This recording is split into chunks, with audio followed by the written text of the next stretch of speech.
কুলটিতে তৃণমূলের গোষ্ঠী কন্দলের জের। তৃণমূলের ওয়ার্ড প্রেসিডেন্ট মোহাম্মদ জমির কুরেশিকে মারধর করা অভিযোগে প্রাক্তন তৃণমূল কাউন্সিলর আক্তার হোসেন সহ 3 জনকে গ্রেপ্তার করল কুলটি থানা পুলিশ। ধৃতদের সোমবার আসানসোল আদালতে পেশ করা হবে। তৃণমূলের গোষ্ঠী কন্দল প্রকাশ্যে তৃণমূলের ওয়ার্ড প্রেসিডেন্টকে মারধর করা অভিযোগ উঠল প্রাক্তন তৃণমূল কাউন্সিলরের বিরুদ্ধে। মারধরের ভিডিও ভাইরাল। আসানসোলে কুলটির ঘটনা। জানা গিয়েছে, রবিবার আসানসোল পৌর নিগমের 65 নম্বর ওয়ার্ডে তৃণমূলের ওয়ার্ড প্রেসিডেন্ট মোহাম্মদ জমির কুরেশির বাড়ির সামনে রান্না করার কিছু বাসন রাখা ছিল। সেটা আক্তার হোসেনের নির্দেশে রাখা হয়েছিল বলে অভিযোগ ওঠে। এই ঘটনার প্রতিবাদ করায় তৃণমূল ওয়ার্ড প্রেসিডেন্ট মোহাম্মদ জমির কুরেশিকে প্রাক্তন তৃণমূল কাউন্সিলর আক্তার হোসেন মারধর করে বলে অভিযোগ। এই ঘটনায় এলাকায় উত্তেজনা ছড়ায়। খবর পেয়ে ঘটনাস্থলে কুলটি থানা বিশাল পুলিশ বাহিনী পৌঁছে পরিস্থিতি নিয়ন্ত্রণে আনে। এই ঘটনায় প্রাক্তন তৃণমূল কাউন্সিলর আক্তার হোসেনকে আটক করেছে পুলিশ।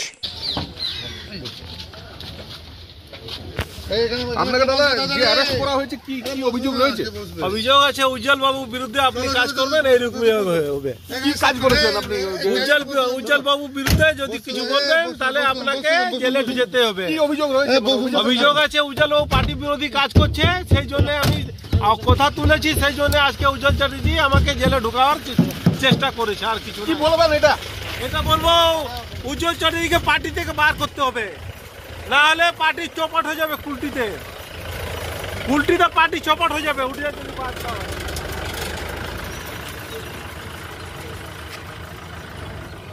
रखा हुआ है, एक ड्राम रखा हुआ है। हम लोगों से पूछ रहे हैं कि भाई कौन रखेगी? पूरा पहाड़ा में पूछे, सब आदमी को जुटा है ना, हम लोग तो नहीं रखा है, तो कौन रखेगी? लड़का लोग लगा पिकनिक जाएगा, सुबह में बोला था पिकनिक जाएगा, वही लोग रखा होगा। हम चले गए मस्जिद शायद मालूम हुआ लड़का लोग चला गया, बर्तन यहाँ रखा हुआ है। हम पूरा इंक्वायरी किया, एक आदमी बोला कि शाहिद बोल के एक लड़का जो वेल्डिंग का काम करता है वही रख के यहाँ गया। हम उसको फोन लगाया, भाई तुम बर्तन कहाँ रख के गया? तो बोला एक्स काउंसलर बोला अख्तर था कि यहाँ पे खिचड़ा बनाएगा। बोले ना भाई हम इस बात से सहमत नहीं, तुम मेरे दरवाजे से इसको हटा दो। वो हटाया, बोला आधा घंटा टाइम तो हम आकर हटा दे रहा। वो हटाया, किनारे बगल में ही रख दिया 2-4 फुट हटा करके। हम बबलू अपने काउंसलर को फोन किया, बबलू दा को, तो बबलू दा हमको ये सिम्टम ठीक नहीं लग रहा कि झमेला होगा। सिर्फ बर्तन रखा हुआ, बाकी कोई सामान नहीं है खाने होने का, पकाने का, न लकड़ी है न चावल है, सब कुछ नहीं है। आप प्रशासन को खबर कर दो। तो बोला हम आपको 5 मिनट टाइम दीजिए, हम प्रशासन को खबर कर दे रहा है। हम बोले ना आप आइए यहाँ साइड पे, आप आइए मेरे पास। प्रशासन को खबर कर दिया। बबलू आया, जैसे ही 5 मिनट में बबलू का आया, पूरा दल बल लेके चला आया। मेरे ऊपर हाथ चार्ज कर दिया, यहाँ मार दिया मेरा नाक पे जोर से, एकदम गाली दे रहा गंदा गंदा। तो तही में 5-10 मिनट में पुलिस प्रशासन आ गया, लेकिन पीछे से 50-60 आदमी डंडा लेके सब्जी मारना से चढ़ गया यहाँ पे। तो अच्छा था मेरा पाड़ा का सब आदमी था, तो उनको मार के मुआ देता वो लोग। क्या उद्देश्य था उसका? उद्देश्य यही था कि हमको मारना चाह रहा था। ऐसा लगता हाँ, किसी के हाथ में तलवार है, कोई पेट्रोल पंप लेकर आया है, कोई हॉकी लेकर के आया है। वो तो पाड़ा का आदमी पूरा एक तरफ से खड़ा हो गया, तो हमको सेव कर लिया सर। अच्छा, साइड पे प्रशासन भी था, प्रशासन का रोल बहुत बेहतर था। बड़ा बाबू का शुक्रिया जना रहे हैं हम लोग कि वो प्रशासन को पूरा टाइट करके वो हमको सेफ साइड किया। मेरा नाम मोहम्मद जमील कुरैशी, हम इस वार्ड का प्रेसिडेंट है। ওইখানে নিচু গ্রামে যে আঞ্জুমান উর্দু ফ্রি প্রাইমারি স্কুলকে ভেঙে যে বিল্ডিংটা বানানো হয়েছে, যে জমিল কুরেশি বিল্ডিং বানিয়েছে, যার জন্যে কর্পোরেশন যে আছে ওকে স্টপ অর্ডার দেওয়া হয়েছে, স্টপ অর্ডার দিয়েছে। তো স্টপ অর্ডার দেওয়ার পরেও কাজ করছিল ভিতরেও। আমরা ওইখানে প্রত্যেক বছর দেখ চাপানো হয়, খাজা বাবা নামে একটা দেখ চাপানো হয়, প্রত্যেক বছর ওইখানেই হয় এই আঞ্জুমান স্কুলের সামনে। কিন্তু আঞ্জুমান স্কুলকে তো ভেঙে ওইটা বিল্ডিং বানিয়ে দিয়েছে, কর্পোরেশন স্টপ অর্ডার দিয়েছে। এবারে এরা কি করেছে, ওই আমি যে বললো কিনা এবারে ডেক চাপাতি দিব না, এখানে আমাদের এই ডিসপিউটেড ল্যান্ড আছে, এটা কর্পোরেশন বন্ধ করেছে। আমরা এখানে কাউকে ডেক ফাতিয়া করতে দিব না। তা আমরা বললাম ভাই কর্পোরেশন যখন ডিসপিউটেড ল্যান্ড আছে, তো ভিতরে কাজ কি করে হচ্ছিল 2 দিন আগে? বলছে না কাজ হচ্ছিল না। মানে কাজের ভিডিও আছে আমার কাছে। কি বলছেন আপনি? কাজ হচ্ছিল না, কাজের ভিডিও আছে। এবারে কি করেছে, এরা গিয়েছে উজ্জ্বল চ্যাটার্জিকে বলেছে, উজ্জ্বল চ্যাটার্জি আছে ও তো আমার ঘোর বিরোধী আছে, ও তো পার্টির লোক নাই। উজ্জ্বল চ্যাটার্জি পার্টির বিরুদ্ধে কাজ করে 2009 আমাকে হারিয়েছে, তারপরে আবার 2016-তে 2000 আপনার 22-এ আমাকে হারালো। বাবলু তো এখন আপনার আপনার দলের লোক। না, ও তো নির্দল আছে। বাবলু কি করে দলের লোক থাকবে? নির্দল আছে ও তো। বাবলু নির্দলে কাজ করে, হ্যাঁ, নির্দল আছে ও তো। টিএমসি জয়েন করেছে না? টিএমসি জয়েন করিয়েছে তো কে জয়েন করিয়েছে? উজ্জ্বল চ্যাটার্জি জয়েন করিয়েছে, টুম্পা চৌধুরীকে জয়েন করিয়েছে, তারপরে বাবলুকে জয়েন করিয়েছে, যাকে যাকে জিতিয়েছিল তাকে তাকে জয়েন করিয়েছে। পার্টির লোককে জয়েন করিয়েছে, পার্টির লোককে তো হারিয়েছে ও। তাহলে দলে থেকেই তো আপনার দলে তো গোষ্ঠী দ্বন্দ্ব হচ্ছে। গোষ্ঠীদ্বন্দ্ব না, এই নিজের বাবার পার্টি চাইছে। কুলটিতে উজ্জ্বল চ্যাটার্জি যা বলবে তাই করতে হবে। ওটা আমরা মানবো না। আমরা করছি মমতা ব্যানার্জি, আমরা সৈনিক আছি। মমতা ব্যানার্জি যা বলবে তাই আমরা মানবো। আজকে আপনাকে কোর্টে তোলা হবে, কি বলবেন? কোনো অসুবিধা নেই, কোর্টে তোলা হতে পারে, ওটাতে কি আছে? রাজনীতি করতে গেলে কোর্টে তোলা যাবে, কোর্টে জেলে যাওয়া যাবে, কোনো অসুবিধা নাই এটাতে আমার। উচ্চ নেতৃত্বের সঙ্গে কথা বলেছেন? কার সঙ্গে? আপার নেতৃত্ব জানিয়েছেন? হ্যাঁ, আমরা জানিয়ে দিয়েছি। কি বলেছেন? আমাদের যাকে যাকে জানাবার আছে আমরা জানিয়ে দিয়েছি। বলছে ঠিক আছে, আমরা দেখছি এটা। এখন কি কি কি কি কি বলতে চান আপনি? যে আপনাকে আজকে ফাঁড়িতে এনে রাখা হয়েছে, আপনি কি বলবেন? আমাদের এখন কুলটি আইসি বলেছেন কি কোর্টে পাঠাবো, আপনার কোর্ট থেকে বেল পাবেন আপনি। আমরা দেখি কোর্ট থেকে বেল হয়ে ঠিক আছে। আপনি মনে করছেন যে আপনার সঙ্গে সঠিক বিচার করা হচ্ছে? না, সঠিক বিচার করা হয়নি তো। আমাকে যখন বললো কি আপনি চলে যান নেয়ামতপুরে, তো আমি চলে এলাম নেয়ামতপুরে। নেয়ামতপুরে আসার পর আমাকে বসিয়ে দিল। তো এইখানে যে আখিল বাবু রয়েছেন, উনি আমাকে বললেন কি না আপনি ঠিক আছে থাকুন এখানে ঘুমান। আমি ঘুমালাম। উনি বেচারা অনেক হেল্প করেছেন আমাকে, আখিল বাবু। আপনার সঙ্গে কে কে ফাঁড়িতে আছে? আমার সঙ্গে আমি একা ফাঁড়িতে আছি। আপনারা কজনকে এখন পর্যন্ত অ্যারেস্ট করা হয়েছে? না না না, আমি একা আছি, তো আর কেউ নাই।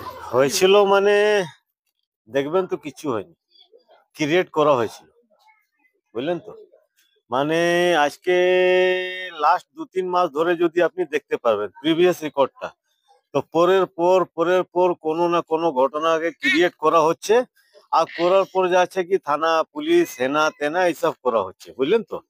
আজকে তো আমি যখনই খবর পেলাম, আমার ওয়ার্ড প্রেসিডেন্ট আমাকে ফোন করলেন কি আমার রাজার কাছে হান্ডি মান্ডি আর ড্রাম ফার্ম রাখা আছে, কারা কার আছে আমি জানি না, তো আমি জিজ্ঞেস করুন কে রেখে গেছে। তো জিজ্ঞেস যখন করা হলো সাহিদ বলে একটা লোকে, তো বললো না আক্তারদা বলেছে এখানে আমি ডেক চালাবো খিচড়া করবো। তো আমি বললাম এখানে কেন করতে যাবো? ও যখন সবজি মহল্লাতে থাকে তাহলে ওইখানে করুক, বা যেখানে বসছে মজিদিয়া পার্কে 100 ডেক চাপা। আজকে মোটামুটি 1 মাস আগে রহিমপুরা মহল্লাতে আজাদ খান আমারই কলিগস আছে, ছোট্ট ভাই মতো আছে, ঠিক আছে। ওকে ওর বাড়িতে রাত্রিবেলা চলে গেছে 50 থেকে 60 জন নিয়ে, ওর বাড়ি ঘিরে নিল, এখানে ঝগড়া হলো, 20 জনা নামে এফআইআর হলো। মানে ঘটনা শেষ নেই, পরের পর কিছু না কিছু। কি ঘটেছিল আজকে ঘটনাটা এটাই, ওই হান্ডি যে রাখা হয়েছে, তারপরে আমি দেখলাম কেউ সরাবে না, একটা ক্রিয়েট হবে, ঝামেলা ক্রিয়েট হবে। আমি তারপরে আইসি সাহেবকে আমি কল করেছি, আইসি সাহেব এমন এমন ব্যাপার আছে, একটু চেষ্টা চলছে এখানে ঝগড়া লাগাবার, ঝুট ঝামেলা হতে পারে, আপনি একটা দেখুন। আইসি সাহেব বললেন আমি দেখছি। তারপরে কিছুক্ষণ মধ্যেই পুলিশ গাড়ি চলে এসছে। আসার পর যাচ্ছে কি পুলিশ নিজের হিসাবে ওই যা জিনিসপত্র ছিল এখান থেকে সরিয়ে দিয়েছে। সরাবার পর আমি ভাবলাম কি মামলাটা শান্ত হয়ে গেছে, আমরা এখানে বসে কথাবার্তা করছিলাম। তারপরে দেখছি হঠাৎ মোটামুটি 70 থেকে 80 জন হঠাৎ লাঠি, তো আরামস, পেট্রোল বাম হাতে ছিল, হাতে বোতলে পেট্রোল নেওয়া ছিল, চোখে দেখা পুলিশের সামনে এই অ্যাটাক করা, এটা কি আছে? কে এটা করেছে? এই আক্তার হোসেন, তারপরে যা আছে কি ক্যাম, তারপরে ক্যামের ছেলে রাজা বলে আছে, ও ওয়াসিম, এমন অনেক ওদের সঙ্গে ছেলে ছিল, ঠিক আছে। আমি তো বাই নাম আমরা এফআইআর করবো কে কে ছিল। ওরা হঠাৎ করে লাস্টে আমাদের এখানকার পাড়ার লোকজন তো পুরো রেগে গেছে। কি উদ্দেশ্য আছে? হ্যাঁ, কি উদ্দেশ্য? উদ্দেশ্য হচ্ছে আক্তার হোসেনকে এই ওয়ার্ডে 30 বছরের রাজত্ব, বুঝলেন তো। একতরফা রাজত্ব, মনমানি করা, গুন্ডামি করা, ওটা আমি 2022 সালে শেষ করে দিয়েছি, বুঝলেন তো।